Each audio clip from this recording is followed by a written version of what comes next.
Hello friends, welcome back to our channel. Friends, ఈరోజు మనకి హైకోర్టులో రాంగ్ క్వశ్చన్స్ గురించి హియరింగ్ ఏం జరిగిందంటే, ఫస్ట్ ఆఫ్ ఆల్ మనకి ఎవరైతే కేసు వేశారో వాళ్ళ తరపు న్యాయవాదులు అంటే స్టూడెంట్ తరపున వేసిన న్యాయవాదులు విద్యాసాగర్ రావు, అలానే రమేష్ సార్ అయితే వాదనలు అయితే వినిపించారు కోర్టులో. అలానే బోర్డు తరపున న్యాయవాది కూడా వాదనలు అయితే వినిపించాడు. ఇది కేవలం 5 to 10 మినిట్స్ మాత్రమే ఈ యొక్క వాదనలు అయితే ఈరోజు కోర్టులో అయితే జరిగినాయి. సో ఇక్కడ న్యాయవాది ఏమంటున్నాడంటే, నేను ప్రీవియస్ వీడియో చేశాను. 4 మార్క్స్ తప్పకుండా యాడ్ చేసే ఛాన్స్ ఉందని. సో, ఇక్కడ ఈరోజు కోర్ట్‌లో కూడా అలానే అయితే మాట్లాడడం అయితే జరిగింది. ఎక్కువ వరకైతే 4 మార్క్స్ కలిపితే ఏమవుతుంది అనేదే కోర్ట్ అయితే ఆలోచిస్తుంది ఇక్కడ. అలా అంటే మేము సుప్రీం కోర్ట్ రూల్ ప్రకారమే వెళ్తున్నామని బోర్డ్ తరపు న్యాయవాది అయితే చెప్పుకొచ్చాడు.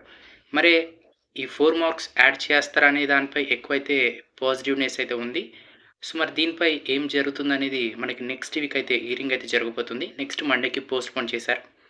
మండే జనవరి 1 ఇది హాలిడే ఉంటుంది కాబట్టి నెక్స్ట్ డే ట్యూస్‌డే రోజు మనకైతే హియరింగ్ అయితే వస్తుంది. సో, ఫైనల్‌గా అయితే కోర్ట్ ఏం ఆలోచిస్తుందంటే మార్క్స్ యాడ్ చేయాలి. అది కూడా అందరికి యాడ్ చేస్తే ఎలా ఉంటుంది? ఈ పిటిషనర్ ఏసిన వరకేస్తే ఎలా ఉంటుందనేది కూడా కోర్ట్ అయితే ఇక్కడ బోర్డు తరపు న్యాయవాదిగా అయితే చెప్తున్నాడు.